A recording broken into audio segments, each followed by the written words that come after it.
Sales Babble is sponsored by the Science of Scaling podcast, helping businesses scale revenue. Sales Babble is sponsored by Pearl Diver, turning website visits into leads. This is the Sales Babble podcast, episode 491, 6 Taoist Sales Lessons That Make Common Sense. These days, everyone shops online before reaching out to a company's sales team. I know I do. Oftentimes, I may be visiting their website and I see what I want, but I don't sign up. Instead, I say to myself, I'll come back to it later today. But I don't. And I'm not the only one like this. In fact, that's what your prospective customers are doing every day at your website. They're hot prospects, but you don't know who they are. This is where our sponsor Pearl Diver comes in. Pearl Diver makes visible these invisible visitors. Using big data technology, Pearl Diver gives you the name, email, phone number, and even the physical address of these hot prospects. With this demographic data, you can target your ideal clients with an email marketing campaign or go old school with a cold outreach campaign. In either case, you're talking to warm leads who took action to visit your website. You can't get a hotter lead than this. Go to pearldiver.io to view the software, download sample data, and book a demo. Again, that's pearldiver.io. See who's behind the clicks.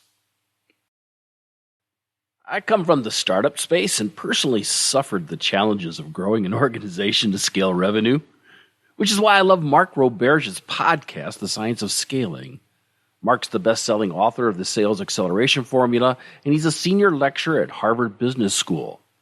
Each week at the podcast, he interviews some of the most successful sales leaders in tech. I've listened to a few episodes and heard sound, tactical advice on hiring, marketing, and customer experience programs. Some of the people he's had is like Kevin Egan, the head of sales at Atlassian, and Mike Weir, the CRO of G2. Mark's guests have been there and done it. If you're looking for sound technical advice on scaling your business, search for The Science of Scaling in your favorite podcast app. Again, that's The Science of Scaling podcast. You can also find links in the show notes.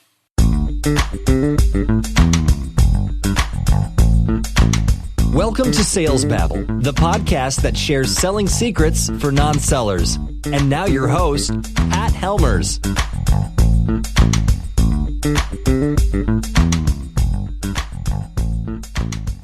Hello, Sales Babblers. This is Pat Helmers, and this is the podcast where each week we apply the Taoist philosophy to some aspect of sales. We may be talking about prospecting or qualifying or closing and dig into the details with some practical Taoist examples, with little parables involving Pat, Chris, and Lee. You may have heard those. This is a topic that's near to my heart. I started studying Taoism over 30 years ago, and from my studies, I've come to the realization that I want to share this with everyone.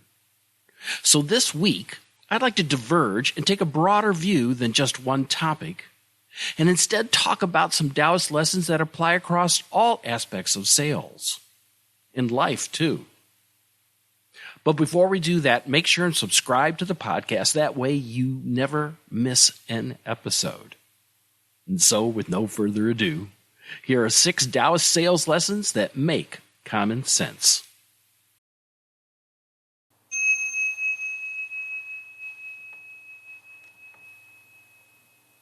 The first lesson is to embrace change. Change is the one thing that never changes, and there's nothing that you can do about it. Change is how we measure time, and we are all time-bound. We see this in the markets all the time. 1 month the product is hot and easy to sell, and then by the next season, nobody wants it. Some changes happen slowly, some in an instant. Either way, if you accept that nothing remains the same but change, you'll live a happier life. As Lao Tzu says, quote, "Life is a series of natural and spontaneous changes. Don't resist them. That only creates sorrow." The next lesson is to let go of labels. Now, language is a highly useful and fascinating part of human evolution.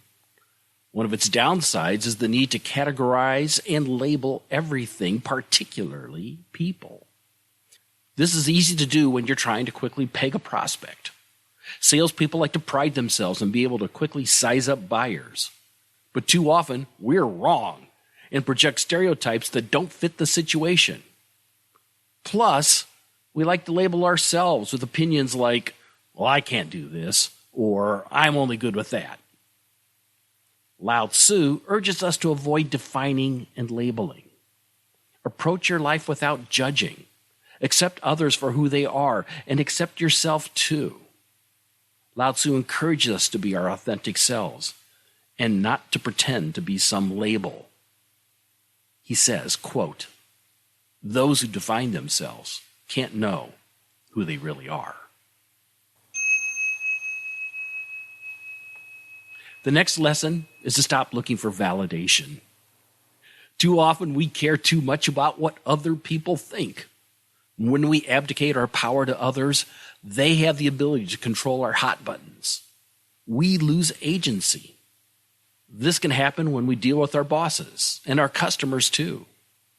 Needing that stamp of approval from others can self-sabotage everything that you do. Lao Tzu urges everyone to let go of the need for outer approval. He says, quote, "Care about people's approval, and you will be their prisoner." End quote.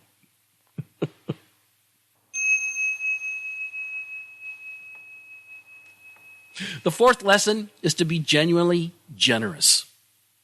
We like to think of ourselves as generous, especially when we think of the things that we do for our family and friends. You may also go out of your way to help customers and give a little something extra to loyal clients. But for Lao Tzu, generosity goes beyond being generous or giving things. It involves a mindset shift from what will this get me to how can I give in this situation. It's not about a give to get mindset that will somehow help you make your commission in the long run. No, Lao Tzu emphasizes that giving is actually the best way to receive something more beneficial than possessions or objects. He says, quote, "The sage does not hoard. The more they help others, the more they benefit themselves. The more they give to others, the more they get for themselves." End quote.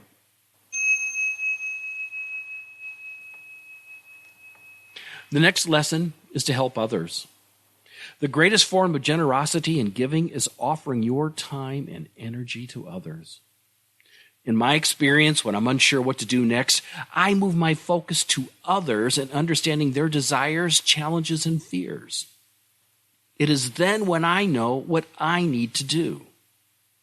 This naturally applies to sales when qualifying prospects to see if we can help. And it applies to closing too, allowing the prospects to make the decision they want to become customers. As a seller, we're just here to help.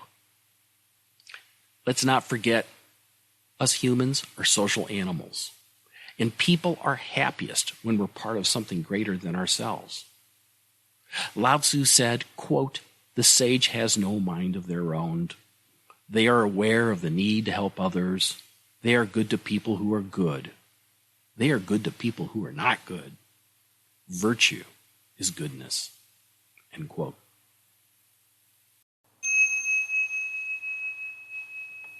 Lastly, make gratitude a daily practice. Gratitude comes naturally when you start to observe all the thank yous that you say throughout the day. For me, that first cup of coffee in the morning is such a joy. It reminds me that to be alive is a miracle. When you feel appreciative of what you have, it creates deep empowerment and peace within you. As sellers, be thankful for having a product or service that provides value. Be thankful for your leads, your office, your good health, and the confidence to prospect. Lao Tzu reminds us to appreciate that real wealth is in realizing how blessed you already are. He says, quote, "If you realize that you have enough, you are truly rich." End quote. And that's the last lesson for today. To review the Taoist sales lessons, first, embrace change. Next, let go of labels. The third is to stop looking for validation in others. The next, genuinely be generous. The fifth is always to help others. And the sixth and last is to make gratitude a daily practice. Taoism instructs us to live in harmony with the world and the energy that's found in it. One of the main ideas is the belief in balancing forces, or yin and yang. Yin and yang show that everything in the universe is connected and that nothing makes sense in isolation. We see this in the organizations we work in, the communities we live in, and the markets we sell in. It's all connected, and it's all one thing. And the sooner we set our narrow sense of self aside and accept this interconnectedness, the easier our lives are going to become. What a paradox, eh? Now, these 6 lessons are only a tip of the iceberg. Next week, we'll cover 6 more. But for this week, let's focus on this moment in time. Now, to download a copy of this week's chapter of the Tao of Sales Babble, you can find it in the show notes at www.salesbabble.com. And while you're there, you can sign up for our brief weekly newsletter with links to the podcast conveniently placed in your inbox. And while you're there, you can also find links to our sponsors, Pearl Diver, turning website visits into leads, and our sponsor, the Science of Scaling podcast, helping businesses scale revenue. Next, if you could do me a favor and share this episode with a friend, just one person who's interested in growing their selling skills, please do. On whatever app you're listening to, there's probably some little button where you can share this episode with your friend, because word of mouth is the premier way of growing our community. Now, if you have any questions about sales, don't hesitate to reach out. You can find me on LinkedIn or click the Babble Me link on the website. I am easy peasy to get connected with. With that said, that's all I've got for this week. Until next Tuesday, take care and have a highly successful and a profitable selling day.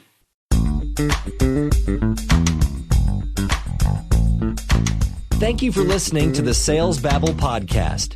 Find us at www.salesbabble.com.